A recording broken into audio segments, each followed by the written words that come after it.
Buenas tardes a todos. Hoy es viernes 14 de marzo de este 2025.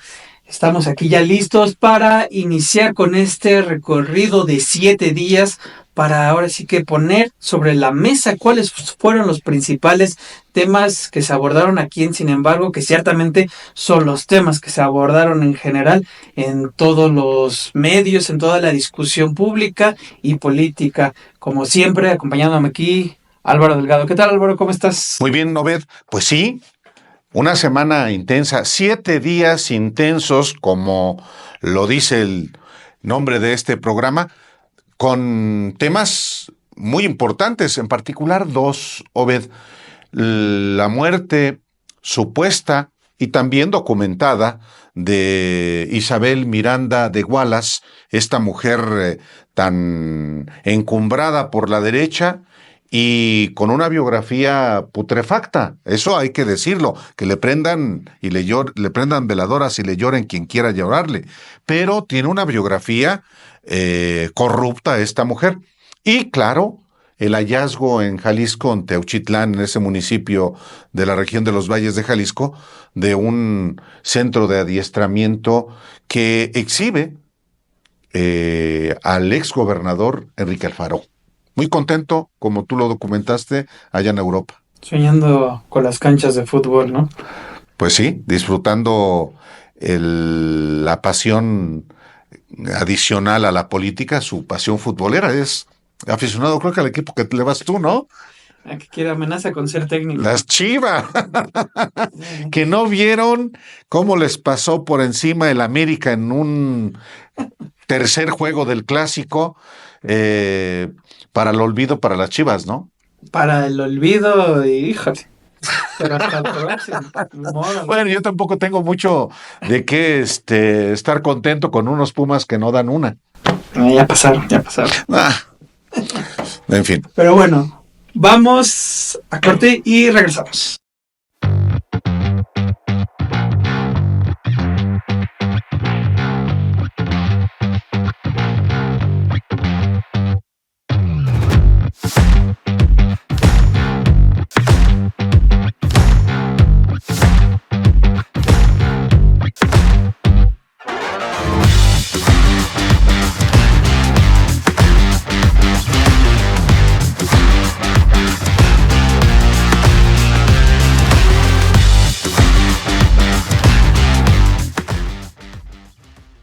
Esta semana, en estos 7 días, como es el nombre de este espacio informativo para usted, ha habido acontecimientos espeluznantes. Uno en especial, este hallazgo en Teuchitlán, Jalisco, en el rancho Izaguirre, donde se presume, todavía falta acreditarlo fehacientemente, que muchas personas fueron privadas de la vida, de la libertad, y que lo que se ha ido documentando con el trabajo de el equipo de Sin embargo MX, pues es algo escalofriante.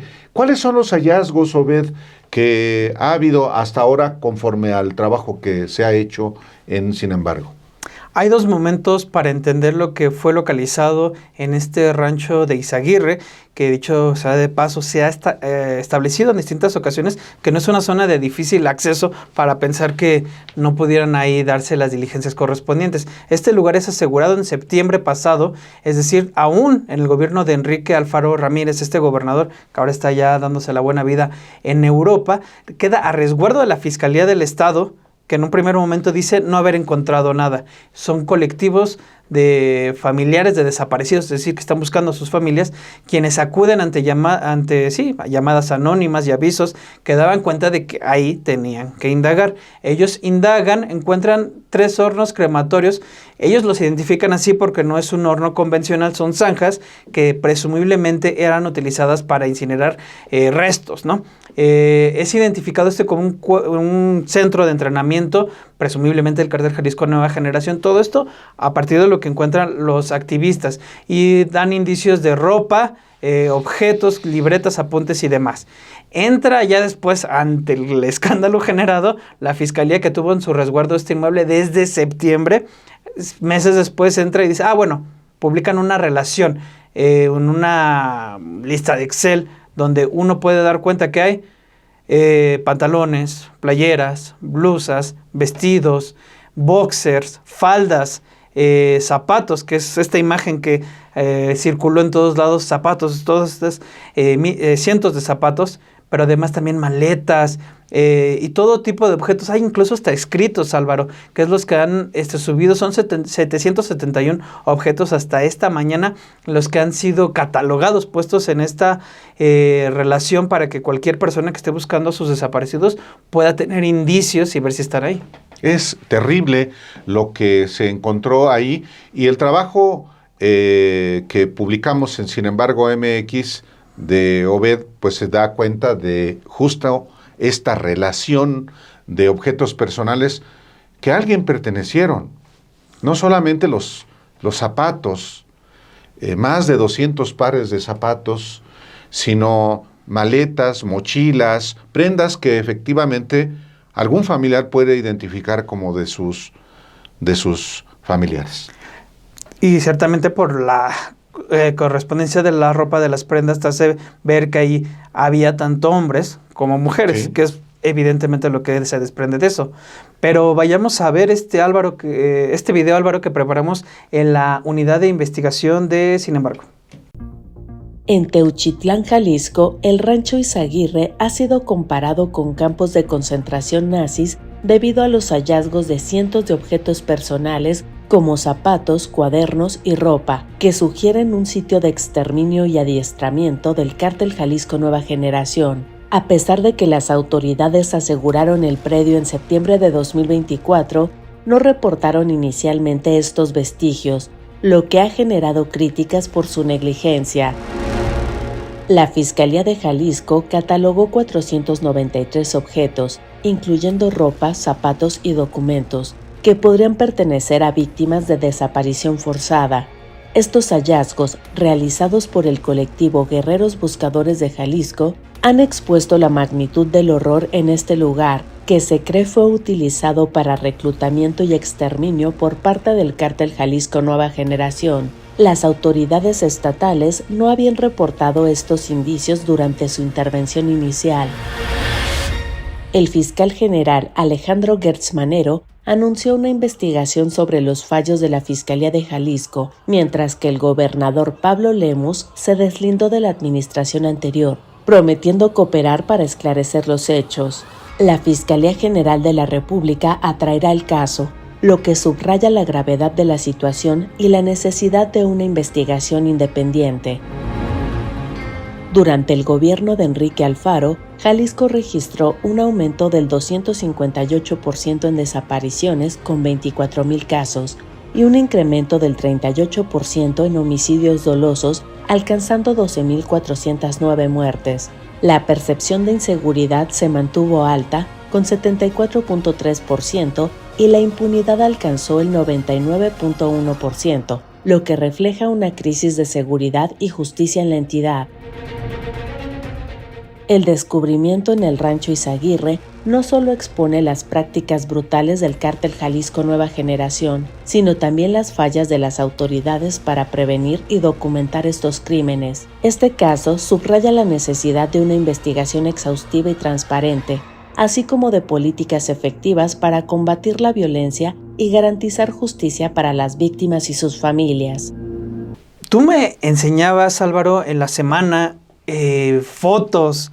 Me pasaste ahí unas fotos, me dijiste, mira estas imágenes de ahí, alguien dándose la buena vida en Europa, en los Alpes suizos al parecer, en España, en Valladolid, ahí queriendo cumplir ese sueño frustrado que tiene de toda la vida de querer ser, ya no futbolista, ahora entrenador de fútbol.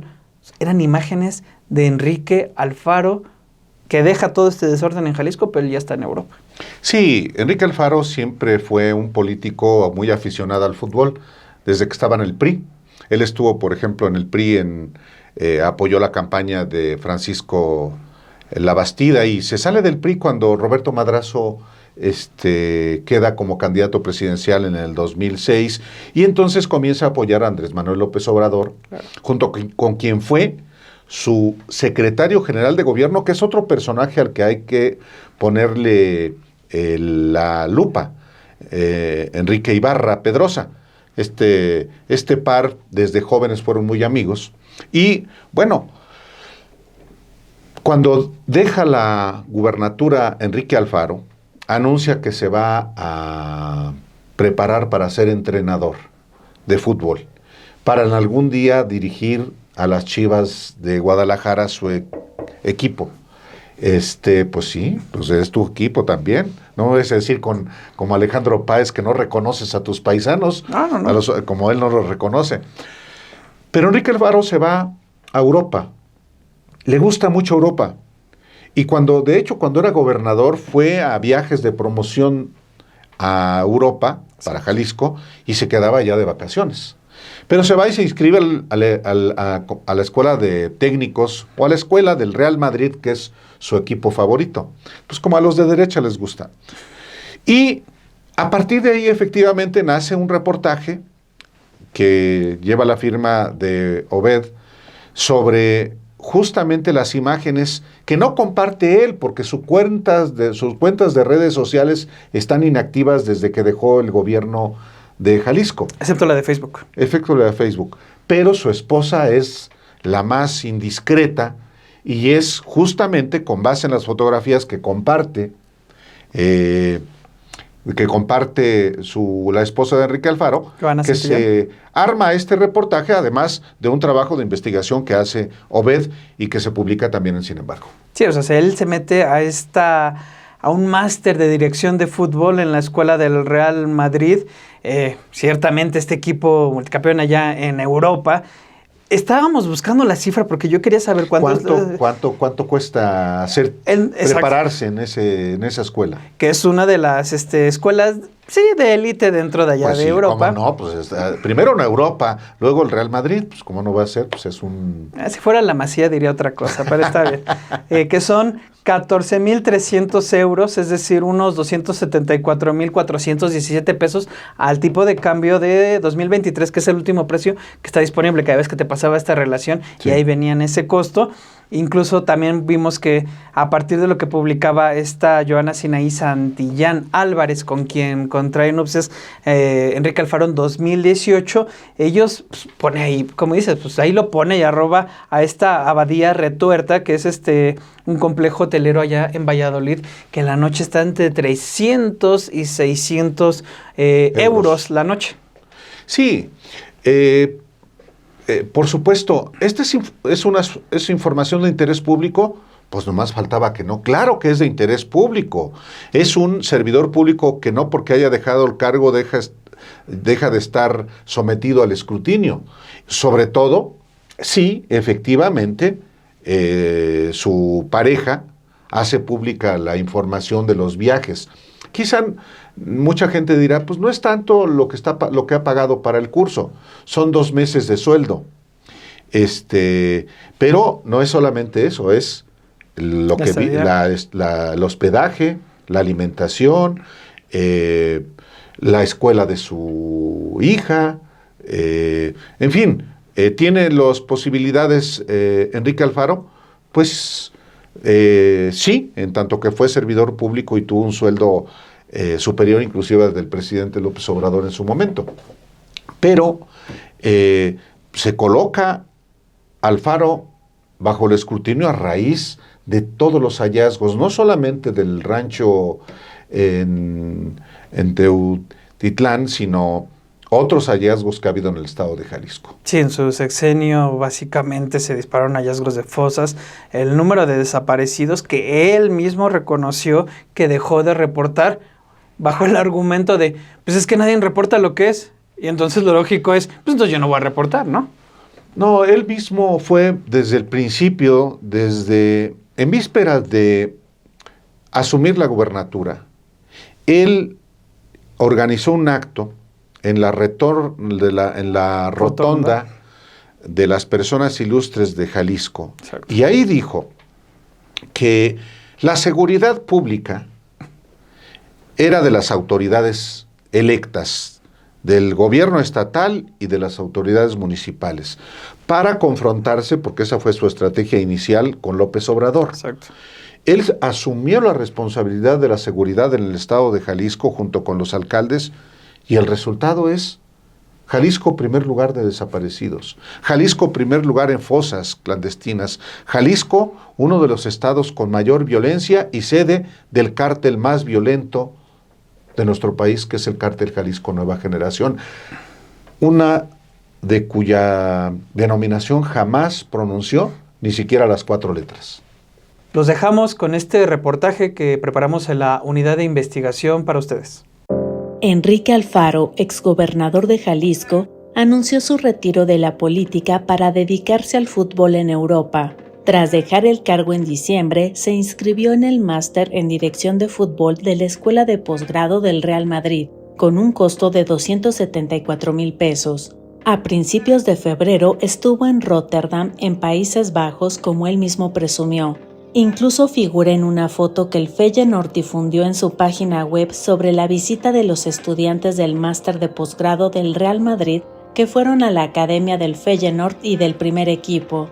Además, ha disfrutado de lujosas estancias en hoteles como la Abadía Retuerta en Valladolid, España, cuyo precio de hospedaje por noche oscila entre los 6,000 y 12,000 pesos. Su propia esposa compartió en su cuenta de Instagram las imágenes de sus vacaciones.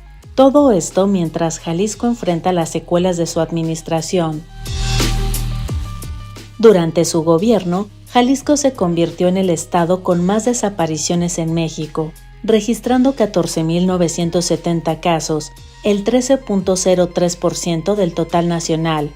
Las desapariciones aumentaron un 35.41% en comparación con su antecesor Aristóteles Sandoval. Además, se localizaron 317 fosas clandestinas y el Estado enfrentó un incremento en homicidios dolosos, dejando un panorama desolador en materia de seguridad. Uno de los episodios más oscuros de su gestión fue el hallazgo del rancho Izaguirre en Teuchitlán, presuntamente utilizado como campo de entrenamiento del cártel Jalisco Nueva Generación. Aunque el lugar fue asegurado en 2024, las autoridades no reportaron inicialmente los cientos de prendas, restos humanos y 3 hornos crematorios encontrados, lo que generó críticas por negligencia y opacidad. Víctor Manuel González Romero, exrector de la Universidad de Guadalajara, denunció que Alfaro dejó de reportar desapariciones al Registro Nacional argumentando fallas en el sistema. Además, se acusó al exgobernador de minimizar los problemas de seguridad para no dañar la imagen de Jalisco, a pesar de conocer la gravedad de la situación. Aunque Alfaro anunció su retiro de la política, en enero se reunió en Madrid con el actual gobernador de Jalisco, Pablo Lemus, y otros funcionarios.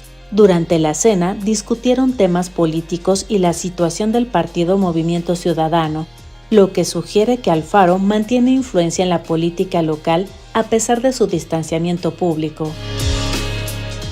Alfaro ha expresado su deseo de dirigir al Club Guadalajara, las Chivas, uno de los equipos más emblemáticos de México. Sin embargo, su salida del país y su enfoque en el fútbol contrastan con el legado de su gobierno, marcado por altos índices de violencia, desapariciones y fosas clandestinas, un panorama que él siempre minimizó, pero que sigue afectando a Jalisco. Para dar seguimiento también al tema, porque es importante, conocemos la versión oficial desde septiembre que se asegura el predio y hay este enorme lapsus que seguramente los próximos días tiene que ser llenado para saber qué pasó en este periodo. Ya la presidenta dijo que la próxima semana se va a presentar un informe, pero hay un actor clave que es, por ejemplo, este colectivo, que es Guerreros Buscadores de Jalisco. Nuestros compañeros Manuel González y Nancy Gómez hablaron con Raúl Servín, que es un integrante de este colectivo, que es el primero de los, el que hace este primer hallazgo que reportan en su cuenta de Facebook.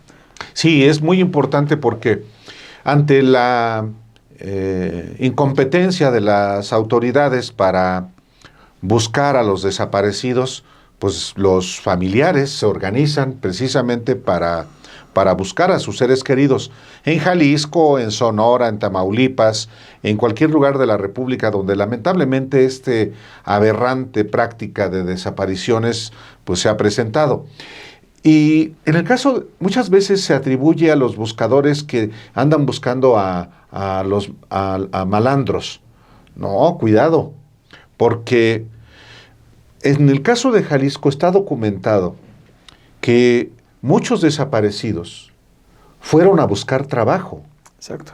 Por eso encuentran mochilas. Exacto. Porque, por ejemplo, está también documentado en el caso de Jalisco desde diciembre del año pasado, lo platicamos allá en la Feria del Libro de Guadalajara, Alejandro y yo.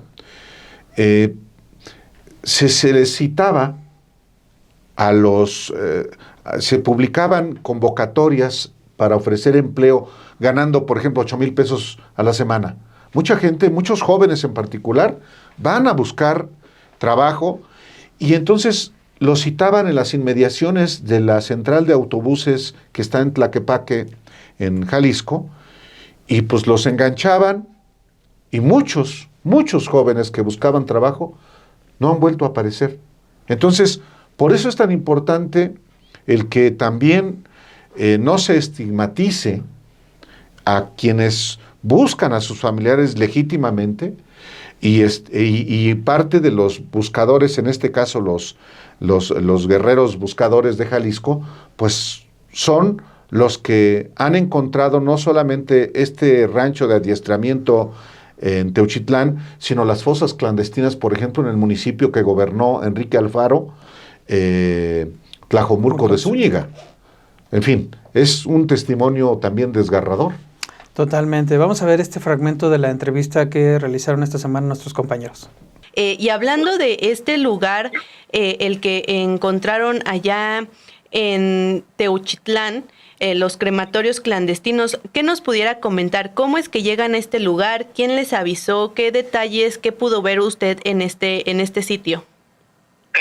Cuestión de que nosotros, como tenemos una página que se llama así, Guerreros Buscadores de Jalisco, de hecho ahí llegan todas las llamadas anónimas o todos los mensajes, y por eso decidimos acudir el miércoles pasado al lugar, porque sí ya nos estaba preocupando tantas llamadas anónimas que fuéramos a ese lugar, porque íbamos a encontrar muchas personas.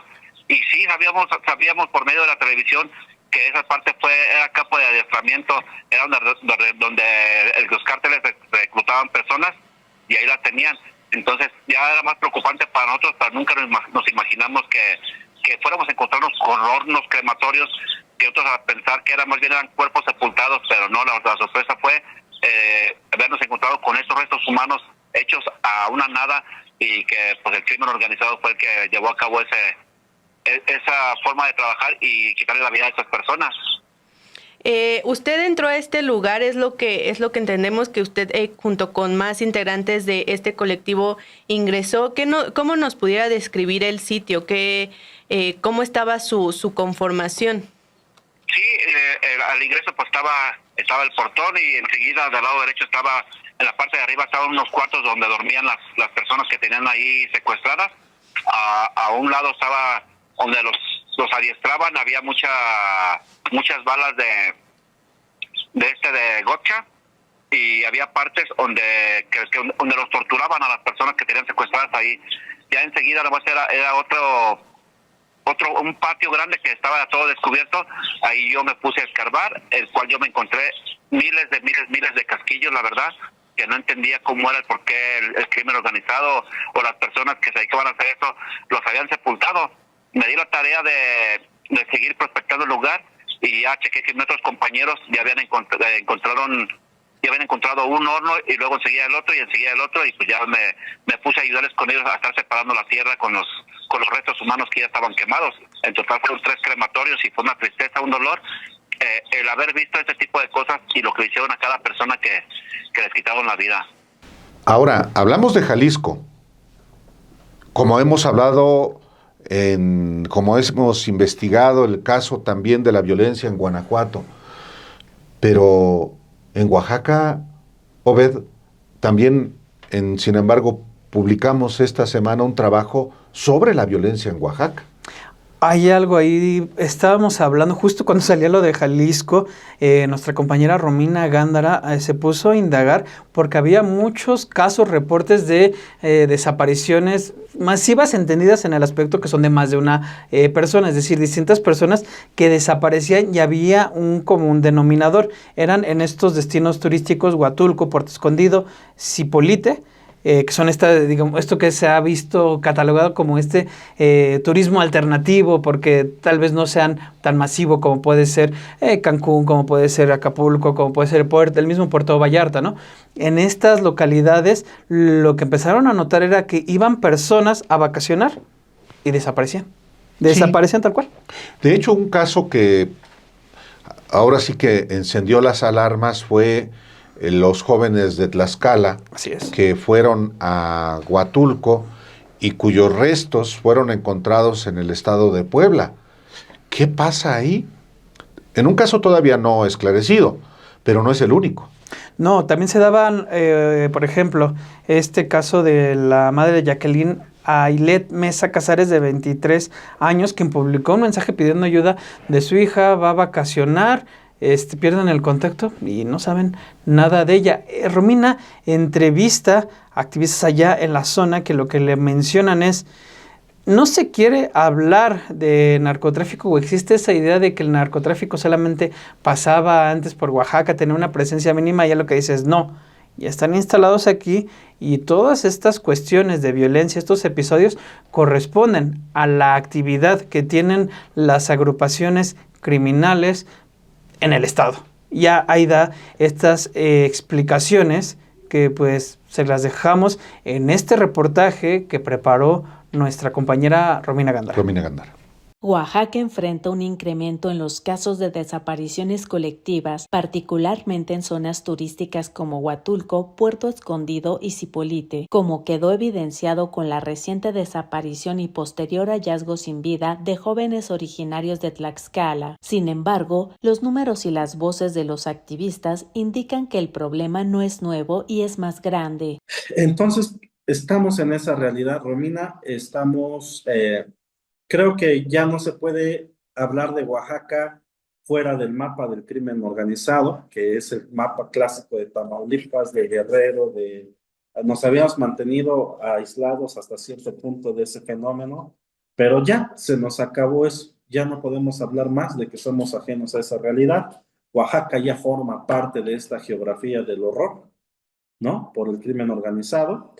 Ya no están aquí improvisadamente, ya no están aquí iniciando sus operaciones, ya están aquí instaladas de años y esto está detrás de todo lo que está sucediendo, ¿no? Y me parece que permanecimos narrativamente aislados porque pues, el crimen organizado en Oaxaca se infiltró de una forma distinta, me atrevo a decir yo, que en el resto del país. Las cifras de personas desaparecidas en Oaxaca muestran un marcado repunte entre 2021 y 2022, los dos últimos años del gobierno de Alejandro Murat, entonces priista y ahora morenista. Durante su administración, la desaparición de personas aumentó al menos un 700%, si se compara que en 2017, su primer año completo de gobierno, se reportaron 13 personas desaparecidas, mientras que en 2022, su último año en el cargo, la cifra se elevó a 104. Con la llegada de Salomón Jara al gobierno, los reportes de personas desaparecidas mostraron una ligera contención. En 2023 se registraron al menos 96 casos y en 2024 la cifra descendió a 56. En lo que va del 2025 al corte del 10 de marzo se han reportado 29 desapariciones, de las cuales 21 corresponden a hombres y 8 a mujeres. El activista Joaquín Galván consideró que el incremento de las desapariciones en Oaxaca responde a una estrategia del crimen organizado que ha dejado de ser una presencia latente para convertirse en una estructura plenamente instalada en el estado y que aunque el gobierno ha intentado minimizar la situación, consideró que las desapariciones no pueden explicarse sin la colusión de las autoridades locales. Pues no se explican estas desapariciones sin crimen organizado,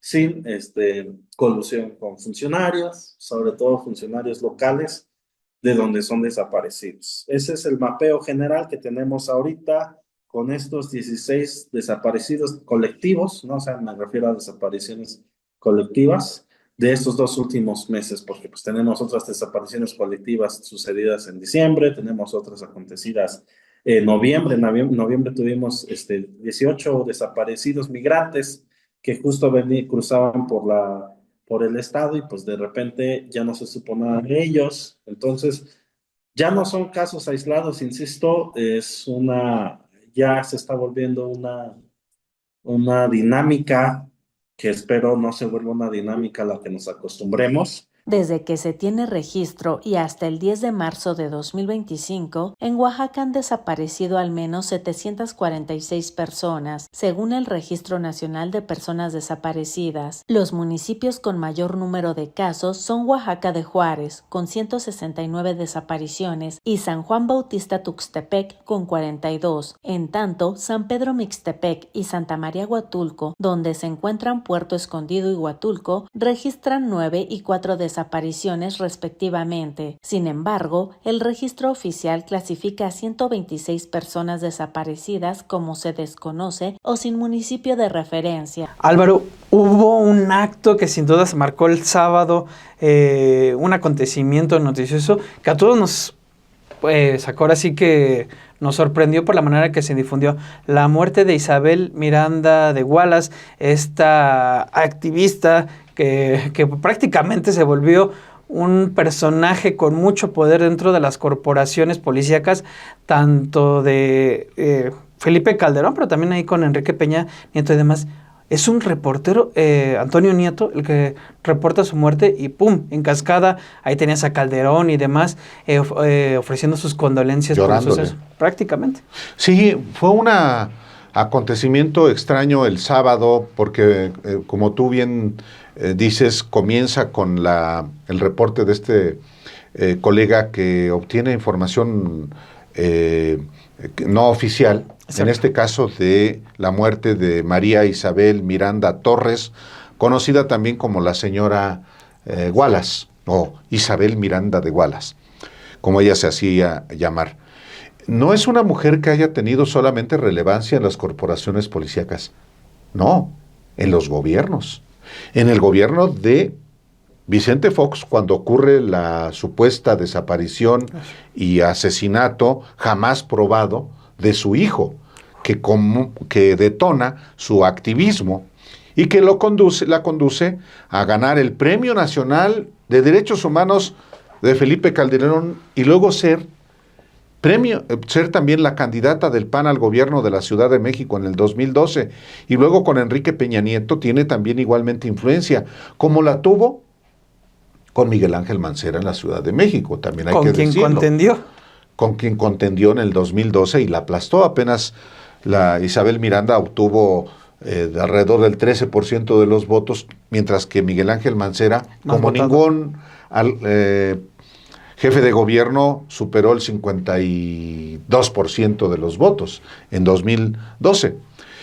El caso es que la muerte sí fue llorada por muchos personajes, incluyendo Felipe Calderón, pero uno justamente ocurre cuando está por salir un libro de Exacto. Ricardo Rafael de la Madrid, que es el que se puso a indagar y hizo este libro sobre todas las contradicciones, todas las mentiras y todos los excesos que envuelven el caso de esta mujer y de su hijo.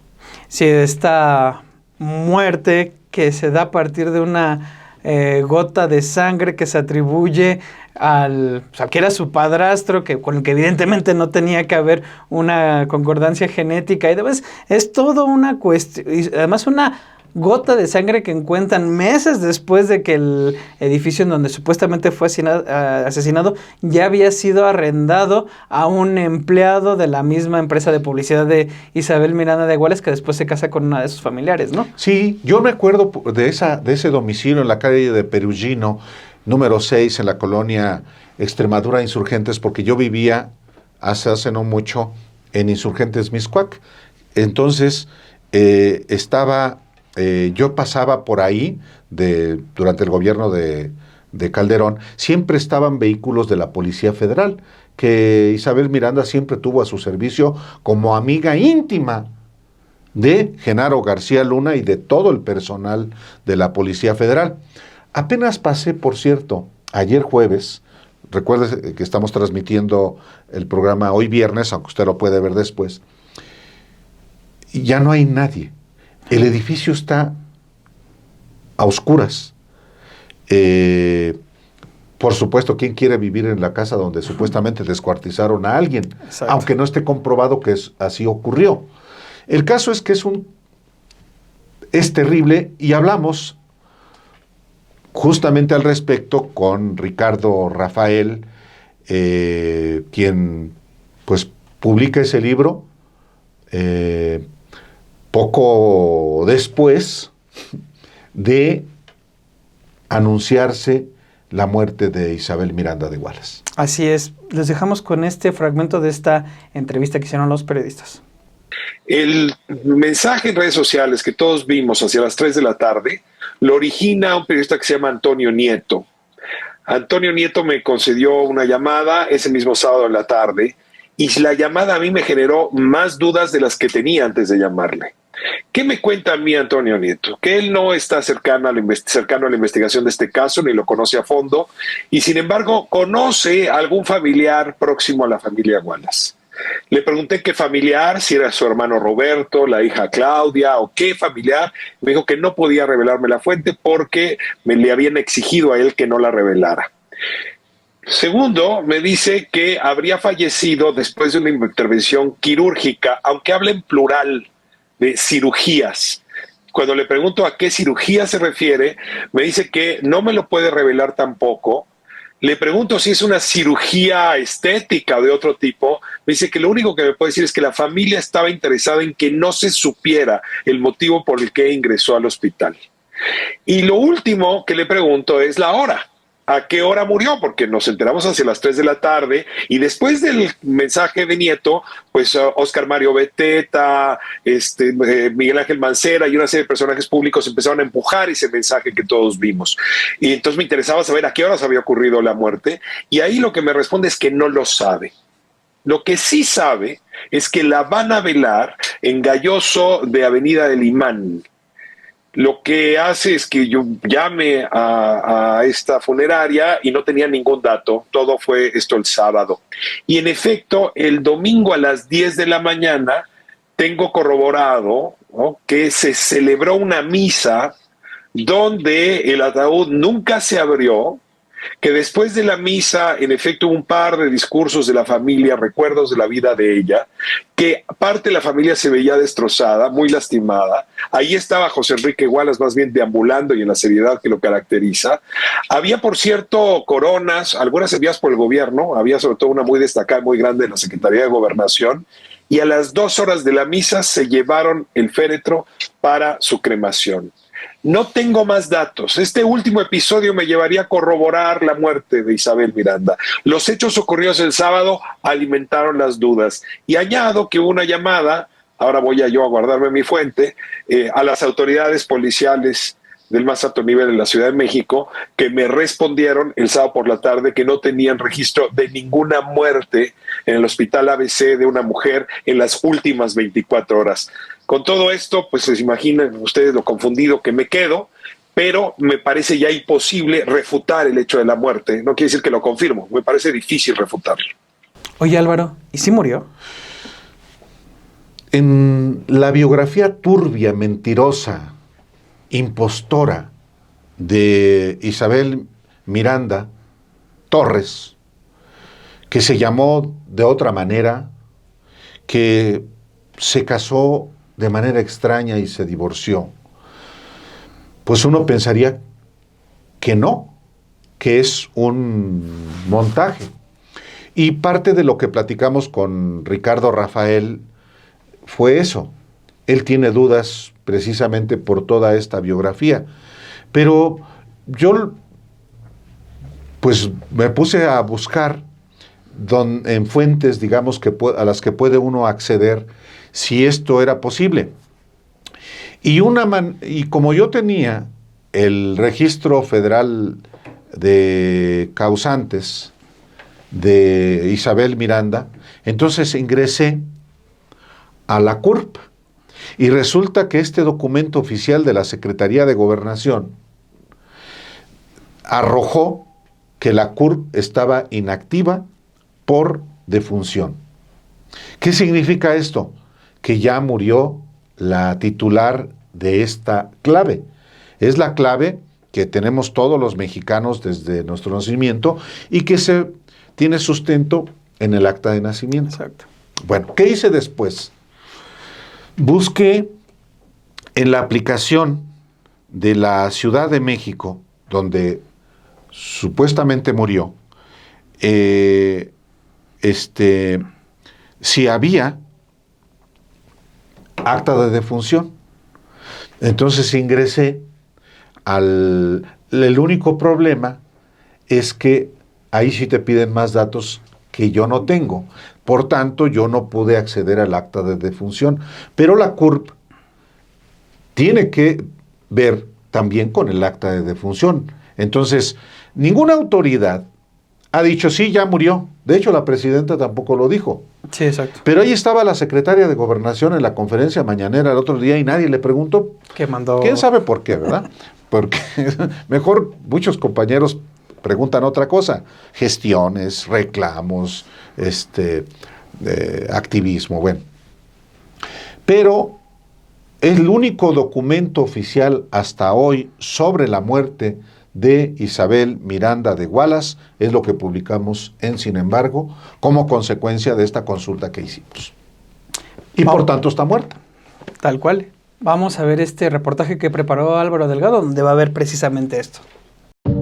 El Gobierno de México confirmó a través del Registro Nacional de Población que la CURP de Isabel Miranda Torres, conocida como la señora Wallace, está inactiva por defunción. Este documento, obtenido por Sin embargo MX, es el primer registro oficial que alude a su muerte, presuntamente ocurrida el 8 de marzo. Hasta entonces, no existía ninguna certificación que corroborara su deceso, a pesar de que sus redes sociales fueron desactivadas el mismo día. Miranda de Wallace se convirtió en una figura pública tras el secuestro y asesinato de su hijo, Hugo Alberto Wallace, un caso nunca plenamente probado. Aprovechando su notoriedad, ascendió políticamente con el apoyo de expresidentes como Vicente Fox, Felipe Calderón y Enrique Peña Nieto. Calderón incluso le otorgó el Premio Nacional de Derechos Humanos en 2010 y la impulsó como candidata del PAN a la gubernatura de la Ciudad de México en 2012. Además, mantuvo una relación cercana con Genaro García Luna, exsecretario de Seguridad Pública condenado en Estados Unidos por narcotráfico. La falta de documentación oficial inicial y el historial de Miranda de Wallace han generado escepticismo sobre su deceso. El periodista Ricardo Rafael, autor del libro Fabricación, que detalla el caso de su hijo, cuestionó la veracidad de su muerte. Señaló que su biografía está plagada de mentiras y falsificaciones, lo que hace dudar de esta última fabricación. Ricardo Rafael recordó que Miranda de Wallace tenía un modus operandi de crear narrativas falsas, lo que aumenta las sospechas sobre si su muerte es real o una estrategia para desaparecer de la escena pública. La presunta muerte de Isabel Miranda de Wallace cierra un capítulo controvertido en la historia reciente de México.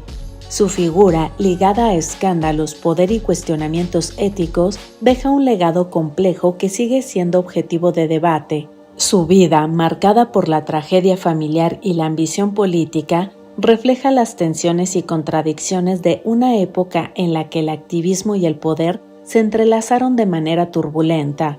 Su historia, ahora envuelta en misterio, invita a una reflexión profunda sobre la verdad, la justicia y el uso de la narrativa pública en México.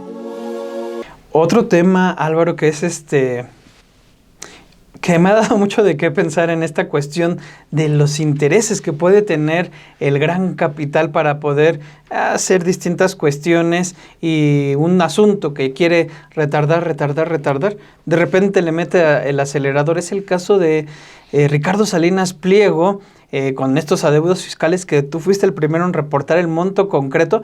Ahora vemos que pide que se recuse de estas discusiones a la ministra Lenia Batres, la saca de la discusión, también ahí evita que la UIF se meta en sus cuentas y demás, y pareciera que quiere resolver rápido antes de que llegue una nueva corte. Sí, de pronto le entraron las prisas a Ricardo Salinas Pliego porque ve que evidentemente el siguiente pleno de la Suprema Corte no va a ser a la medida de sus intereses como hasta ahora. Él y otros oligarcas, claro, que tienen cuentas pendientes. Ahora, hace exactamente un año, en marzo del 2024, publicamos en Sin embargo que cuánto es lo que auténticamente, verdaderamente debe en impuestos Ricardo Salinas Pliego con créditos fiscales que vienen desde el gobierno de Felipe Calderón. Y el gobierno federal confirmó los datos que obtuvimos y que publicamos en su momento y que, por supuesto, hicieron enfurecer a Salinas Pliego. Estaba agendado para octubre la resolución de 3 créditos fiscales que involucran alrededor de 33,000 millones de pesos. ¿Qué fue lo que hizo Ricardo Salinas Pliego en octubre? Generar recursos para acusar a Lenia Batres, a Loretta Ortiz Al, a Yasmín Esquivel Moza y hasta al ministro Alberto Pérez Dayán. Bueno, y a la ministra también Pérez Ríos Farjat, que estaban impedidas porque habían expresado previamente posiciones que las hacían no objetivas para conocer de la resolución de estos asuntos. Una estrategia de Ricardo Salinas Pliego para seguir posponiendo el pago, la resolución de esos asuntos. Claro. Pero de pronto cambió de opinión. Y en una maniobra, en un caso específico de si la unidad de inteligencia financiera tiene facultad para indagar las cuentas bancarias, financieras de Ricardo Salinas Pliego, un conjunto de ministros le dice a Lenia Batres, no, tú no puedes. Oiga, pero yo tengo aquí el proyecto. No. Tú no puedes, estás impedida legalmente, sin que hubiera un proyecto. Bueno, sí hubo un proyecto, el proyecto era de Alberto Pérez Dayán, el ministro, que proponía que no estaba impedida Lenia Batres legalmente de participar en esa discusión. Y algo pasa que se echa para atrás Alberto Pérez Dayán en su proyecto, vota en contra de su propio proyecto, y luego los demás votan, retira su proyecto y los demás votan sin ningún proyecto. Lo cual no se puede, tuvieron que haber reasignado la discusión, ¿no? Bueno, todo este merequetengue finalmente deja fuera de la jugada a Lenia Batres, pero ojo, es un caso, viene o debe agendarse, ahora sí, la resolución en el Pleno para concederle o no los amparos a Ricardo Salinas Pliego. Necesita 8 votos. ¿Le va a alcanzar?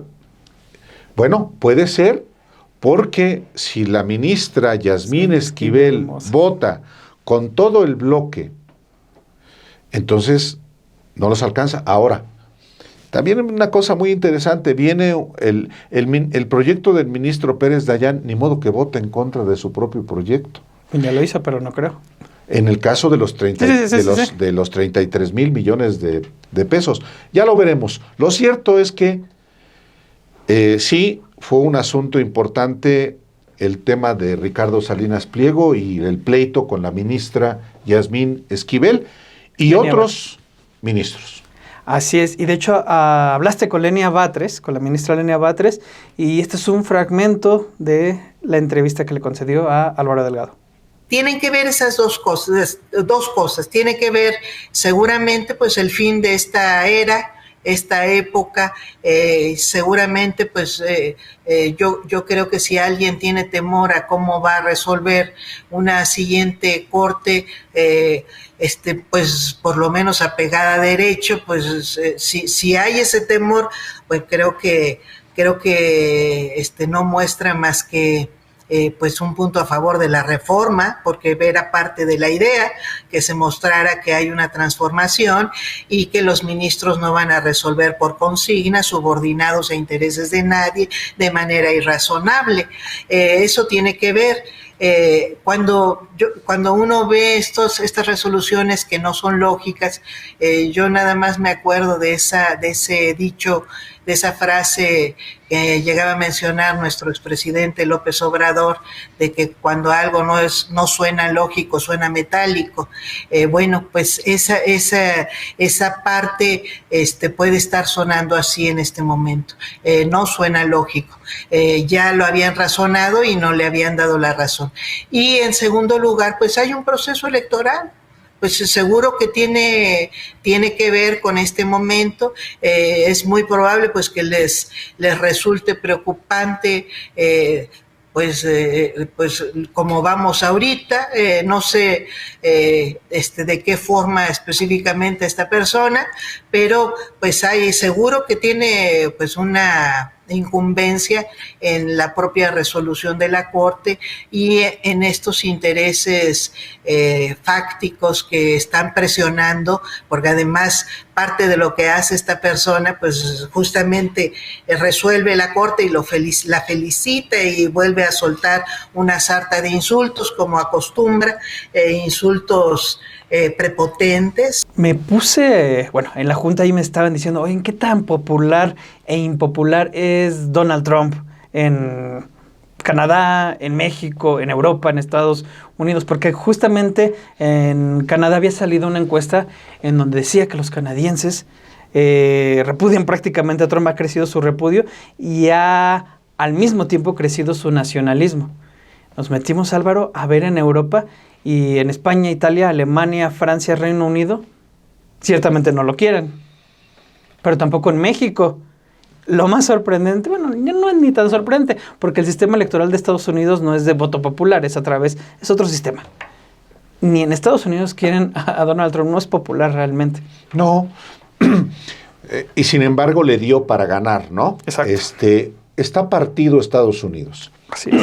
No es nuevo esto, pero en estas circunstancias con un Trump que gana una mayoría en el Congreso, sí es relevante. Ahora, las medidas que ha adoptado Donald Trump en Estados Unidos le han generado críticas, pero también en Canadá y en México como sus principales socios. Pero es odiado por medio mundo, literalmente. Sí. Literalmente, por no decir todo el mundo lo detesta. No, pero conforme al trabajo que tú hiciste, pues medio mundo lo repudia. México, Estados Unidos, Canadá y Europa, por una razón también que tiene que ver con la conducta que ha asumido ante Estados Unidos y porque los europeos seguían por la lógica de la guerra también, como Estados Unidos. Exacto. Entonces, si hubiera una guerra, ya no nos va a apoyar Estados Unidos. Particularmente le temen a Rusia. Entonces, los europeos, no solamente por los aranceles que les ha impuesto Donald Trump, están a disgusto con él. Por Ucrania. Sino por Ucrania y por Rusia y por la guerra que eventualmente puede haber, o que hay, ya una guerra comercial. Entonces, son muy reveladoras las encuestas, los resultados de lo que piensan, pues sí, en México, Estados Unidos, Canadá y en Europa. Vamos a ver este reportaje. Donald Trump no es el líder más popular alrededor del mundo, pero tampoco en Estados Unidos, y ciertamente el sentimiento de simpatía hacia Estados Unidos no ha mejorado desde que asumió el poder el pasado 20 de enero, pero particularmente a raíz de las medidas proteccionistas y amenazas con las que ha dirigido la potencia norteamericana en estos 50 días de su segundo mandato. En Canadá, por ejemplo, una encuesta nacional realizada por Nanos Research para The Globe and Mail reveló que el 90% de los canadienses afirmó que su opinión sobre Estados Unidos había empeorado en el último año, y al pedirles que describieran sus sentimientos, las dos respuestas principales, con diferencia, fueron pesimismo e ira. En contraparte, más de la mitad de los canadienses afirmaron que su percepción de su país había mejorado o ligeramente mejorado en comparación con hace 12 meses. Nick Nanos, jefe de datos de Nanos Research, indicó que incluso si ambos países retoman relaciones cordiales, el sentimiento negativo que sienten los canadienses será difícil de revertir. Es como si tu mejor amigo te dijera que ya no quiere ser tu amigo. Quizá puedas superarlo, pero no puedes retractarte de lo que se ha dicho. Y creo que para muchos canadienses, lo que ha salido de Estados Unidos no se puede retractar. La medición reveló además un aumento en el sentimiento patriótico de los canadienses. El 40% de los encuestados dijo que sus vecinos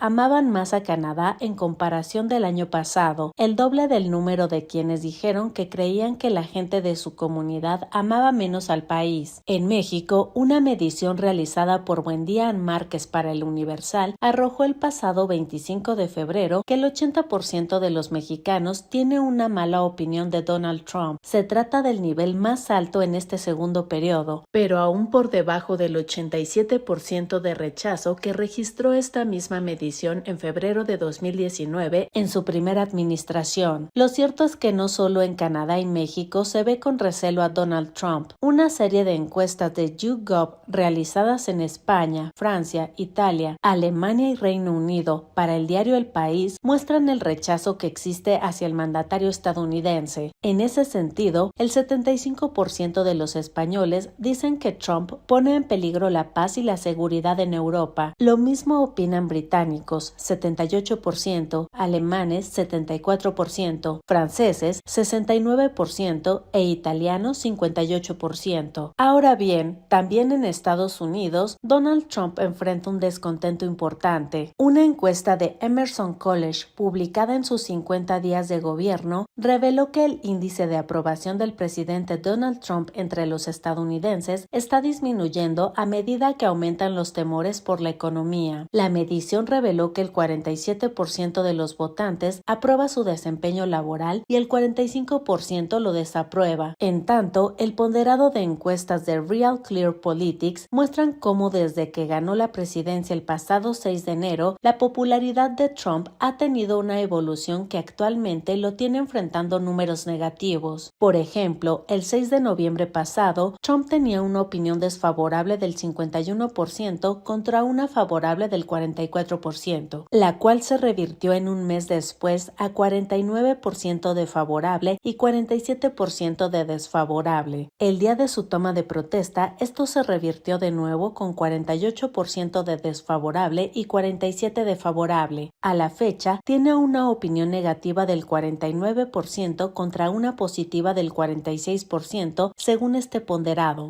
Bueno, no olvide que cada semana, esta es de hecho la segunda edición de 7 días. 7 días cada semana con los trabajos que publicamos de manera cotidiana en Sin embargo MX como pues producto de la coordinación que con todos los compañeros, pues realmente casi puras compañeras, sí. Salvo Manuel, tú, el otro Alfonso, pues son en su mayoría mujeres y están permanentemente trabajando con ideas que pues genera Obed, Alejandro Páez Varela, a veces yo, entonces tratamos de que usted esté informado de los asuntos relevantes, de profundizar en temas y pues este espacio también es para usted cada semana. Así es, recuerde, todos los viernes acabar Noticias a las 2 3:30 nos puede encontrar en este espacio 7 días. Pues muchas gracias. Gracias, Álvaro. Hasta la próxima. Buen fin de semana.